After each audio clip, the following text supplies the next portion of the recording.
Hello, everybody out there in YouTube land. I say everybody. I didn't say everybody because I'm a bunny owner as well as a baseball card collector.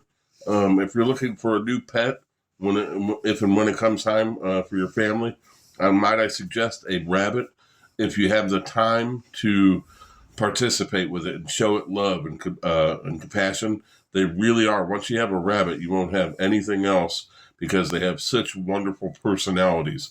I'm also going to have a few videos on my rabbit in the future. But for now, my name is Ben, and we're going to call this channel Collecting with Ben. So without further ado, I just got in a package today in the mail, and I'm going to look and see what we got.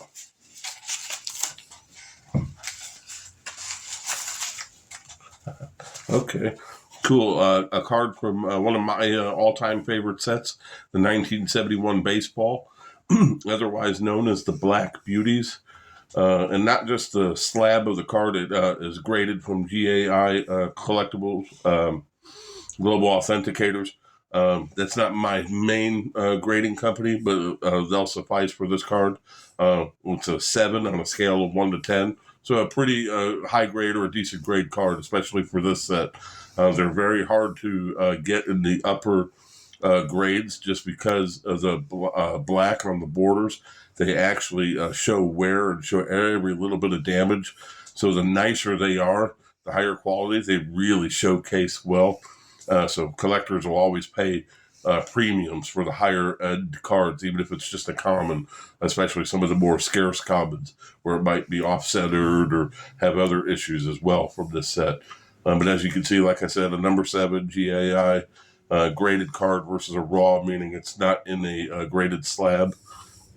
I'm going to show you a few other cards that I've gotten here recently as well, but here's my most recent. And I'm going to start off with the first one of the year. I just didn't start the channel off in time, but this is going to be one of my pride and joys already. Number 1, SGC. This is the grading company I love to use. They don't try to hype up everything about their own company like some of these other grading companies who I won't mention. They let the collectors in the collecting world do the talking. And they have a lot of integrity. They stand behind their grades, and you don't see a lot of craziness like you do with some other grading companies where you might turn in a very mint card and it might come back a 5 or vice versa. They're very close to, you might not always agree with it, but of course grading's subjective, but it won't ever be far off from what you thought it should be. And I've always liked them, and of course it showcases well with my 71s, the way they slab them. This one is an SGC 92. They have since switched their slab grading style. They are now, like everybody else, on the 1 to 10 scale. This would be like an 8.5 in today's numeric rating. But as you can see, just a high grade, a 71. It's a Cubby, so it's got multiple things going for it for my collection. If you can't already tell, I'm a Cubs fan. And this was my first package of the year. It actually came in on the 3rd. I used this I got this using one of my Christmas gifts, an eBay gift card. So thank you. Other stuff I got recently, a little Greg Maddux insert. I'm a big Greg Maddux collector, so that was kind of a cool one. And I got the wife helping me out in doing so with me doing this, and maybe you see some slight motion to the camera. I don't know if you do or don't pick up on it, but she holds it and helped me doing my first thing. So another package I got recently. This is another cool set. This was from the 90s. This was 1998 SPX Finite. Finite in that it's not infinite, it's not mass printed like everything else. The most of any card that you'll see from this set is numbered to 9,000, and everything else is numbered lower from there. And then lastly, we'll come down to 2 more cards. And let me hold this the right way here for everyone to see. This is a Greg Maddux, another Greg Maddux card, and a game used jersey card at that.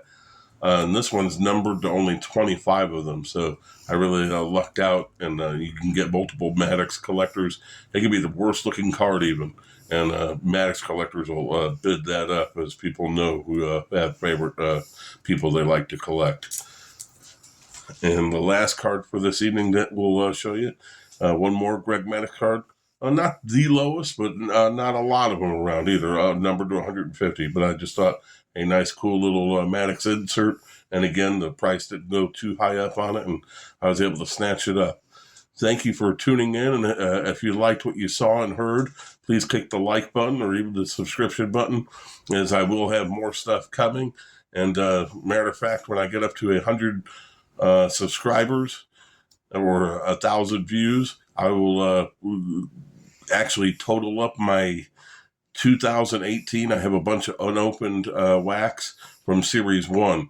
And one of the things I am working on is my Chris Bryant Topps highlight inserts from the Walmart box brand. And I'm trying to get my first ever rainbow. For those of you who don't know what a rainbow is, it could be the same card in one set, but it's either colored different or there's a variation of the card. And having a rainbow means you got every variation. So that's something I've been steadily working on. I have some of the one-of-ones even of the Chris Bryant, but I just don't have a rainbow of a specific number. But that's why I've held on to a bunch of stuff unopened. And like I said, when I either hit 100 subscribers or 1,000 views, we'll go there and you guys can watch me open up all that fun stuff. Thank you, and thank you for tuning in.